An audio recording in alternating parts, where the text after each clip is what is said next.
Hello class 11th के warriors, मेरे प्यारे प्यारे दोस्त, मेरे प्यारे प्यारे दोस्त, मेरे प्यारे प्यारे दोस्त, क्या बात कर रहे हो भैया? बहुत खुश लग रहे हो आज। हाँ जी भैया, बहुत खुश हूँ। क्यों? क्योंकि आज आपका चैप्टर नंबर 2 शुरू होने वाला है। हर हालत में इसको क्या करना है? हमको खत्म करना है। ठीक है भैया, समझ में आ रही है? बिल्कुल भैया, समझ में आ रही है बात आपकी। ठीक है, शुरुआत करते हैं चैप्टर नंबर 2 के साथ और आगे बढ़ते हैं, इसको खत्म करते हैं। कल हमने पढ़ा बीएसटी का चैप्टर नंबर 1 और आज हम पढ़ने वाले हैं बीएसटी का चैप्टर नंबर 2 और इसको बिल्कुल क्या कर देंगे, 20 से 25 मिनट, मैक्सिमम 30 मिनट में इसको क्या कर देंगे, खत्म कर देंगे और क्रिस्टल क्लियर समाप्त कर देंगे। शुरुआत करते हैं भैया। सबसे पहले क्या बोला है यहाँ पे? What is the business organisation? Business organisation होता क्या है? मुझे पहले ये बता दो, बस मुझे यही नहीं पता क्या होता है। देखो यहाँ पे हमने ये बोला कि भैया जो बिजनेस टर्म है, जो बिजनेस टर्म यहाँ पे बोली गई है, जो बिजनेस ऑर्गेनाइजेशन बोला गया है, उसका मतलब क्या है? एक सेकंड गाइस, हाँ, उसका मतलब है refers to how a business is structured. Structured मतलब क्या? बिजनेस ऑर्गेनाइजेशन कैसे बनाई जाती है, कैसे उसको स्टेबल करते हैं, क्या क्या उसमें डिसीजंस लेते हैं, सब चीजें जो भी आपकी हैं वो क्या होती हैं, वो बिजनेस ऑर्गेनाइजेशन के अंदर आती हैं। इतना मुझे समझ में आ गया। ठीक है भैया, आगे बढ़ते हैं। यहाँ पे कुछ बोला है हमको कि यहाँ पे कुछ टाइप्स होते हैं भैया। बिजनेस ऑर्गेनाइजेशन के कुछ टाइप्स होते हैं। पहला क्या बोला? Sole proprietorship, joint Hindu family business, partnership firm, joint stock company और कोऑपरेटिव सोसाइटी। क्या क्या होता है, कैसे कैसे काम करते हैं, आगे समझते हैं। ठीक है भैया, इसको स्किप करो, इसको स्किप करो। हाँ जी भैया, यहां बात करते हैं सबसे पहले सोल प्रोप्राइटरशिप की। सोल मतलब क्या? सिंगल। प्रोप्राइटर मतलब क्या? ओनर। सोल प्रोप्राइटरशिप का मतलब क्या होता है? Single owner. अगर आपके पापा का बिजनेस है, अगर वो आपके पापा जो हैं, आपके पापा सिंगल ओनर हैं आपके बिजनेस के, तो क्या होगा? वो सोल प्रोप्राइटरशिप में आएंगे। ठीक है, लेकिन मैंने क्या बोला यहाँ पे? मैंने कहा when the ownership and management of the business are control, किसका कंट्रोल रहेगा? सिर्फ और सिर्फ एक आदमी का या एक इंसान का। उसको क्या बोलेंगे? उसको बोलेंगे हम सोल प्रोप्राइटरशिप। इतना समझ में आया?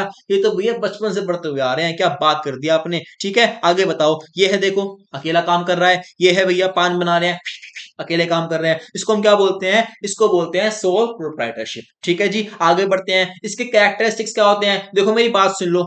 ये चैप्टर आपका इतना इंपॉर्टेंट है, इतना इंपॉर्टेंट है, इतना ज्यादा इंपॉर्टेंट है कि भैया इन कोई ना कोई बिजनेस ऑर्गेनाइजेशंस में से कोई एक या कोई दो मिलने वाला है। कैसे मिलेगा? ये मिलेगा आपको केस स्टडी के अंदर।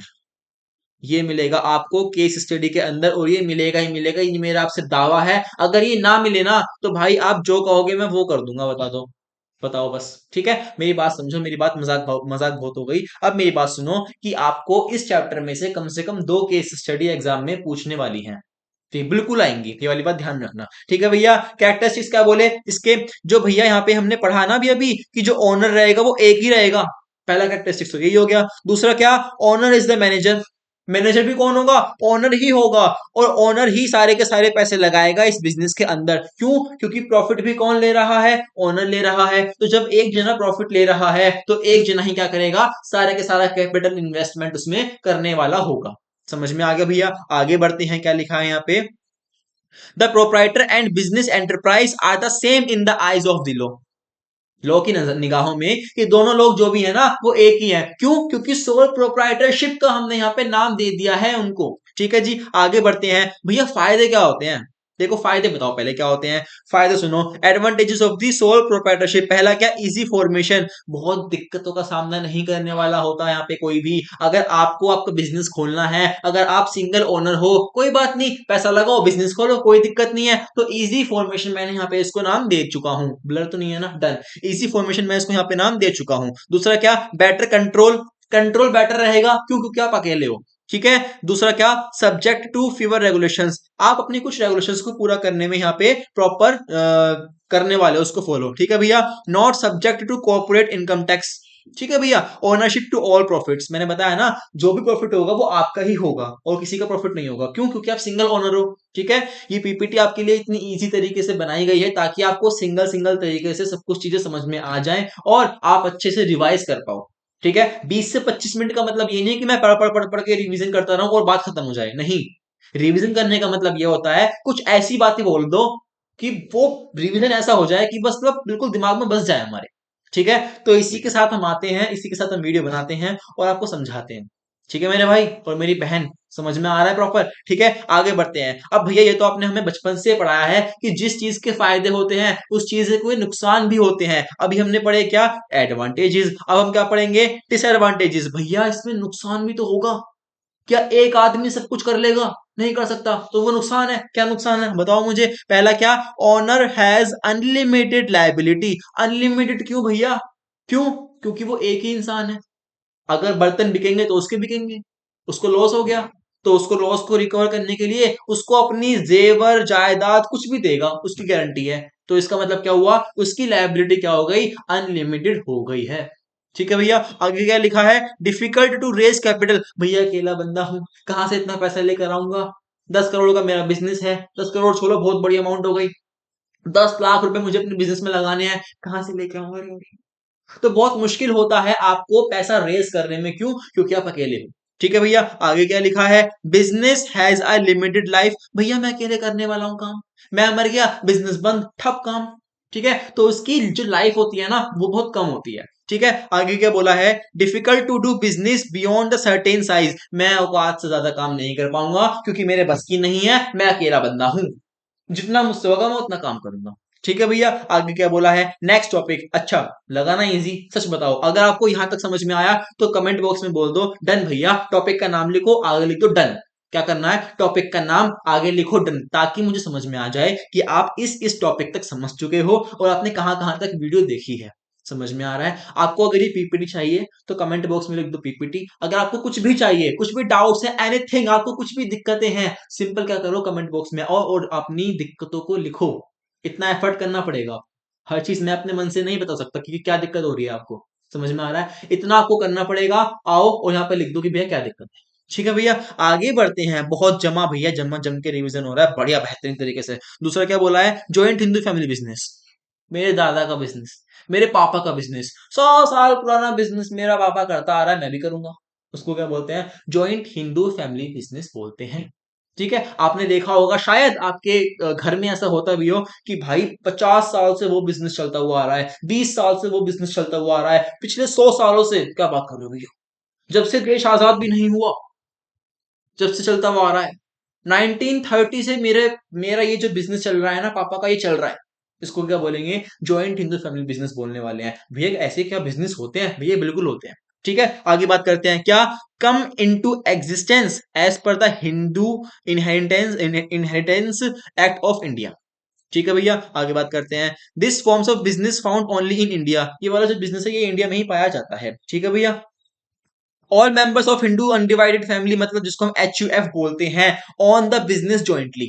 ठीक है जी, आगे बढ़ते हैं। The affairs of businesses are manage by the head of the family, जिसको हम बोलते हैं क्या? कर्ता। मतलब उस बिजनेस में इस वक्त, इस टाइम पीरियड पे कौन सबसे ज्यादा जिसको हम मान्यता दे रहे हैं। मतलब ये क्या बोल रहे हो? आपके दादाजी हैं, आपके पापा भी हैं, उस बिजनेस का मालिक अभी कौन है? आपके दादाजी हैं। भगवान ना करे कभी वो मर गए। ठीक है, मरना सबको ही है, लेकिन अगर वो मर जाते हैं तो अब कौन होगा उसका हकदार? अब होंगे उसके आपके पिताजी। ठीक है, और आप हो जाओगे क्या? छोटे मालिक। ठीक है, और आपके पापा बड़े मालिक बन जाएंगे। तो इस तरह से ये बिजनेस आगे आगे पहुंचता रहता है। ठीक है भैया, समझ में आ गया? तो जो सीनियर है उस बिजनेस में उसको क्या बोलेंगे? उसको बोलने वाले हम यहाँ पे कर्ता।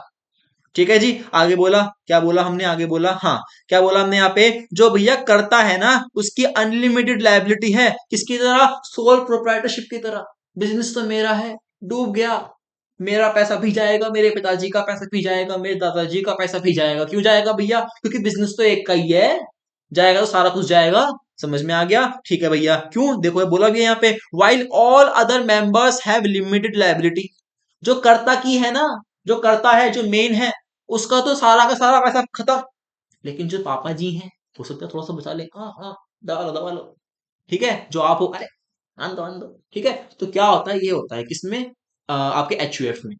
ठीक है, जॉइंट हिंदू फैमिली बिजनेस में ये चीज होती है। ठीक है भैया, आगे बात करते हैं। क्या लिखा है यहाँ पे? क्या लिखा है यहाँ पे? The share of each member keeps on fluctuating. Fluctuate होते रहेंगे भैया। ठीक है, आगे क्या बोला? Business continues to exist upon the death of the any member of Karta. अगर कोई कर्ता मतलब कौन? बिजनेस का सीनियर मर गया, मतलब आपके दादाजी अगर भगवान ना करे मर गए, तो क्या बिजनेस बंद हो जाएगा? नहीं, आपके पापा जी कौन बन जाएंगे? उसके हेड बन जाएंगे। समझ में आ गया? तो इसको बोलते हैं क्या, बिजनेस कंटिन्यू रहेगा, चाहे कोई एक मरे, चाहे दूसरा मरे, चाहे तीसरा मरे। अब ये मत बोलना भैया पूरा खानदान बम बम से उड़ गया तो, अरे भगवान देव, अरे देवा मंगल मूर्ति। ठीक है, आगे बढ़ते हैं, क्या बोला यहाँ पे, ठीक है, यहाँ पे बोला है भैया एडवांटेजेस क्या होते हैं एचयूएफ के, क्या होते हैं फायदे। पहला क्या बोला यहाँ पे, एवरी को पैसेंजर, यहाँ पे स्पेलिंग थोड़ी गलत हो गई है, एवरी को passenger has an assured share in profits, बिल्कुल भैया, पैसा सब में बटेगा, केक कटेगा सब में बटेगा। दूसरा क्या बोला है भैया, the business has continued existence, business कभी बंद नहीं होने वाला, चलता रहेगा चलता रहेगा चलता ही रहेगा। ठीक है भैया, आगे क्या बोला है, decision making is a quick as the powers within a karta, power किसके पास रहेगी, कर्ता के पास रहेगी, लेकिन जो डिसीजन मेकिंग है वो जल्दी बन जाएगी, बहुत लोग काम कर रहे हैं, पावर्स है उनके पास, पैसा है उनके पास, तो इसलिए डिसीजन मेकिंग बहुत ईजी है। नो कॉर्पोरेट टैक्स, ये वाली बात ध्यान रखना, ठीक है भैया। Sorry, people use it mostly for tax benefits these days, ठीक है, ये वाला पॉइंट आप चाहे तो कट भी कर सकते हो, ये पॉइंट आप चाहे तो कट भी कर सकते हो, इसका कोई इतना यहाँ पे रिलेवेंट नहीं है। ठीक है जी, आगे बढ़ते हैं, आगे बढ़ते हैं।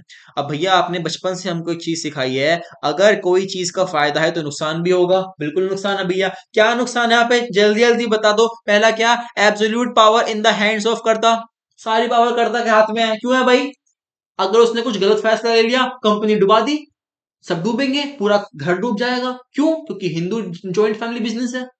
ठीक है, तो सारी की सारी पावर किसके पास है, एक इंसान के ही पास, जो गलत है। दूसरा क्या, इनस्टेबिलिटी, अगर उसने कुछ गलत फैसला ले लिया तो नू नू नू नू नू गद्दी पलट जाएगी भैया, बहुत दिक्कत होने वाली है तुम लोगों को। ठीक है, अगला क्या बोला, limited resources can be raised, आप अपने बिजनेस में लिमिटेड रिसोर्सेज लेके आ सकते हो, ये दिक्कत है आपके लिए। दूसरा क्या, स्कोप फॉर कॉन्फ्लिक्ट, मैंने आपको पहले भी बताया था, इसका मतलब क्या होता है, मुक्केबाजी, मुक्केबाजी, किसका मतलब होता है, कॉन्फ्लिक्ट का मतलब क्या होता है, मुक्केबाजी। देखो सुनो, ये बात हर कोई जानता है, घर घर में लड़ाई है, जायदाद के ऊपर, प्यार के ऊपर, मोहब्बत के ऊपर, ले घूसेबाजी, ले मुक्केबाजी। तो भैया क्या हो गया, अब खानदानी बिजनेस है, ठीक है, अब आपके पापा के चार भैया हैं, दादाजी मर गए, जब तक दादाजी थे तो भैया बढ़िया कट रही थी, दादाजी मर गए, अब मालिक कौन बनेगा बिजनेस का, तो यहाँ पे एक ये डिसएडवांटेज है, यहाँ पे लड़ाइयां होती हैं, किसमें, जॉइंट हिंदू फैमिली बिजनेस में क्या होगा, लड़ाइयां होंगी। तो यहाँ पे क्या लिखा है, स्कोप फॉर कॉन्फ्लिक्ट, मुक्केबाजी के संकेत यहाँ पे रहते हैं। ठीक है भैया, आगे बढ़े, बिल्कुल आगे बढ़ते हैं भैया, ये छोड़ दो आप, ये एग्जाम्पल है, पढ़ लेना। ठीक है भैया, अच्छा, पार्टनरशिप फर्म, अगला आता है टॉपिक, क्या, पार्टनरशिप फर्म। क्या बोलता है पार्टनरशिप फर्म, पार्टनरशिप फर्म ये बोलता है कि पार्टनरशिप करने के लिए आपको कम से कम दो लोग चाहिए, ज्यादा से ज्यादा जितने आपके बिजनेस में हो, बहुत बढ़िया है। क्या बोला, पार्टनरशिप कंसिस्ट्स ऑफ टू और मोर इंडिविजुअल्स बिजनेस टुगेदर, ये किसमें बोला गया, ये बोला गया इंडियन पार्टनरशिप एक्ट 1932, किसमें बोला गया, इंडियन पार्टनरशिप एक्ट 1932 में। बहुत बढ़िया, फुल पावर और डिवीजन चल रहा है भैया। आगे क्या बोला है, कैरेक्टरिस्टिक समझते हैं भैया, इसमें मिनिमम चाहिए 2 मेंबर्स, मैक्सिमम चाहिए किसमें, 20 मेंबर्स चाहिए। ठीक है जी, आगे बढ़ लो। क्या बोला है, जो रिलेशनशिप है बिटवीन पार्टनर्स का, वो कैसा रहेगा, फॉर्म एक कॉन्ट्रैक्ट के बीच रहेगा, जिसको हम क्या बोलते हैं, पार्टनरशिप डीड। मतलब पार्टनरशिप डीड क्या होता है, एक रिटन एग्रीमेंट होता है, जिसमें सब कुछ बातें लिखी होती हैं कि ये पार्टनर है, इतने समय के लिए है, इतना ये है, इतना वो है, इतना सब कुछ है, उसको बोलते हैं क्या, पार्टनरशिप डीड बोलते हैं। The firm means partners, the partners mean the firm, बिल्कुल सही बात है, फर्म का मतलब पार्टनर, पार्टनर का मतलब फर्म, क्यों, एग्रीमेंट हो गया ना भाई। ठीक है, आगे बढ़ते हैं। The profit is divided in any as ratios as agreed, जो भी एग्रीमेंट में लिखा होगा कि इस बंदे को इतने परसेंट रेशो से प्रॉफिट मिलेगा, लेकिन इस बंदे को इतने परसेंट रेशो से प्रॉफिट मिलेगा, तो जो भी एग्रीमेंट में लिखा होगा, डिविडेंड आपको उसी हिसाब से मिलने वाला है, प्रॉफिट रेशो आपको उसी हिसाब से डिवाइड होने वाला होगा। समझ में आया, उससे 1 रुपया भी आपको फालतू नहीं दिया जाएगा। ठीक है जी, आगे बात करते हैं, इसके फायदे समझते हैं भैया। पार्टनरशिप बनाने के फायदे क्या होते हैं, पहला क्या, इजी फॉर्मेशन, हाँ आप इजी फॉर्मेशन कर सकते हो। देखो एक शानदार ट्रिक बताता हूँ, बहुत सारे पॉइंट्स ऐसे होते हैं, सोल प्रोप्राइटरशिप के हों, कैरेक्टरिस्टिक्स हो, डिसएडवांटेज हो, जो लगभग लगभग सेम होते हैं, तो आपको याद करने में इतनी दिक्कत मुशक्कतों का सामना नहीं करना पड़ेगा, पहली बात तो ये। दूसरी बात ये, जब मैं आपको शॉर्ट में लिखा हुआ दिखा रहा हूं, इसका मतलब ये कि आप इसको याद करके अपनी लैंग्वेज में भी लिख सकते हो, अनटिल और अनलेस आपकी इंग्लिश बहुत ही कूड़ा ना हो तो। ठीक है जी, आगे बात करते हैं। दूसरी बात क्या लिखी है, लार्जर रिसोर्सेज चाहिए भाई। दूसरा क्या, शेयरिंग ऑफ रिस्क, रिस्क भी आप बांटोगे तो मेरा अकेले का रिस्क तो है नहीं, सबका रिस्क है, लॉस होगा सब लॉस बियर करेंगे, क्योंकि केक कटेगा सब में बटेगा भैया, मैं क्या करूंगा अकेला, ठीक है, तो ये मेरा फायदा हो गया। Better management and flexibility of operations, ठीक है जी। आगे बात करते हैं नो कॉर्पोरेट इनकम टैक्स, ठीक है, तो ये सब बातें किसमें बोली गई हैं, फायदे में बोली गई हैं। अब बात करते हैं अगेन नुकसान की, डिसएडवांटेजेस ऑफ पार्टनरशिप, क्या बोला है भैया, अनलिमिटेड लायबिलिटी, ओहो, अनलिमिटेड लायबिलिटी यहाँ पे रहने वाली सभी की। दूसरा क्या, लिमिटेड लाइफ, लाइफ यहाँ पे लिमिटेड रहेगी, क्यों, बिजनेस बंद हो गया तो पार्टनरशिप खत्म हो गई, ठीक है। अगली बात क्या बोली है, डिफिकल्ट टू रेज कैपिटल, दिक्कतें आ सकती हैं। दूसरा क्या बोला है, चेंजेस ऑफ डिस्प्यूट, मतलब कि इक्वलिटी में देखना बहुत मुश्किल पड़ सकता है कि भैया तुमको इतना क्यों मिल रहा है, मुझे इतना क्यों मिल रहा है, तुम तो ऐसे कर रहे हो मैं ऐसे कर रहा हूं, तो ये दिक्कतें आपको देखने को मिल सकती हैं, ठीक है भैया। अगेन एक नई टॉपिक के साथ, जॉइंट स्टॉक कंपनी, क्या होता है जॉइंट स्टॉक कंपनी, समझते हैं। A joint stock company is a voluntary association of people who contribute money to carry on the business, पैसा लेके आ रहे हैं ताकि हम आगे उसको कंटिन्यू कर सकें, उसको हम क्या बोलते हैं, जॉइंट स्टॉक कंपनी बोलते हैं, समझ में आया। आगे बढ़ते हैं कि इसमें लिखा क्या हुआ है भैया, जो जॉइंट स्टॉक कंपनी है उसको हम ये मानते हैं कि ये सेपरेट लीगल एंटिटी है, पहली बात। दूसरी बात क्या, हम इसको ये मानते हैं कि जो ये फॉर्मेशन हो रहा है ना, ये किसके अंडर हो रहा है, कंपनीज एक्ट 1956, इसको हम कट करके यहाँ पे क्या लिख देंगे, इसको हम कट करके यहाँ पे ये लिख सकते हैं, क्या लिख सकते हैं भैया, इसको हम ये लिख सकते हैं कि कंपनीज एक्ट 2013, क्यों, क्योंकि अब नया कंपनी एक्ट फॉलो करा जाता है जो 2013 के अंदर काम कर रहा है, ठीक है जी, समझ में आ गया। कंपनीज एक्ट 2013 वाज कंप्लीटेड, इसके अकॉर्डिंग ही सारी फॉर्मेलिटीज पूरी होनी चाहिए, ठीक है। Management and ownership is completed by separate, अलग अलग अलग, ठीक है।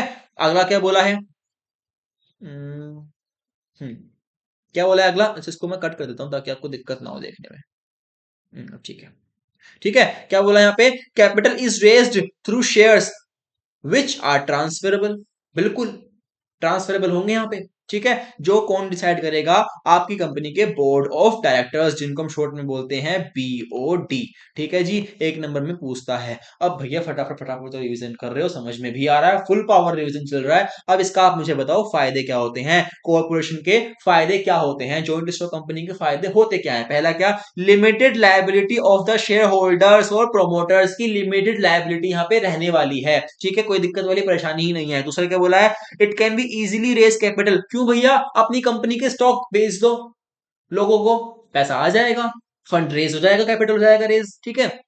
अगली क्या बोली है, हैव अनलिमिटेड लाइफ, ऐसी कंपनी बंद नहीं होती है अगर कोई मालिक मर गया, सपोज करो टाटा कंपनी है, टाटा कंपनी के सर जो मेन ओनर थे रतन टाटा, वो मर गए तो कंपनी बंद हो गई, नहीं भैया कंपनी बंद नहीं हुई, ठीक है। तो आगे क्या बोला है, easy to transfer of ownership, ownership transfer हम कर सकते हैं। टाटा कंपनी के मालिक कौन थे, रतन सर, वो मर गए तो उन्होंने क्या करा, मरने से पहले अपनी ओनरशिप ट्रांसफर कर दी, वही चीज यहाँ पे लिखी हुई है, ठीक है जी। आगे बढ़ते हैं, किसमें डिसएडवांटेज भैया, फायदे हैं तो नुकसान भी, आए हाय हाय, क्या वो है यहाँ पे नुकसान।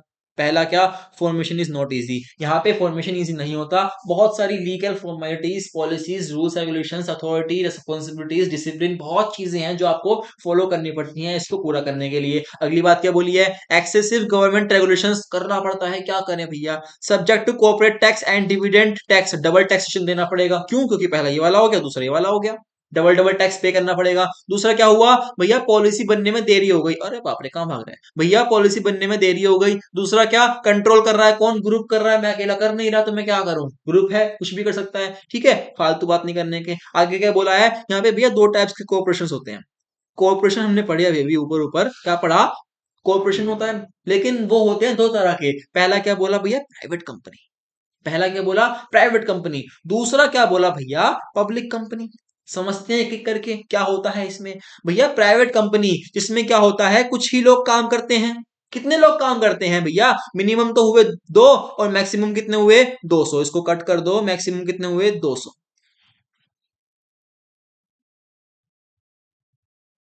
अरे अरे अरे अरे ठीक है, मैक्सिमम कितने हुए 200 हुए, ठीक है। Stock can not be traded और exchanges and private equity can not be raised, अरे बाप रे, क्यों भैया, क्योंकि प्राइवेट है ना, तो आप फालतू का पैसा नहीं लेके आ सकते, ठीक है।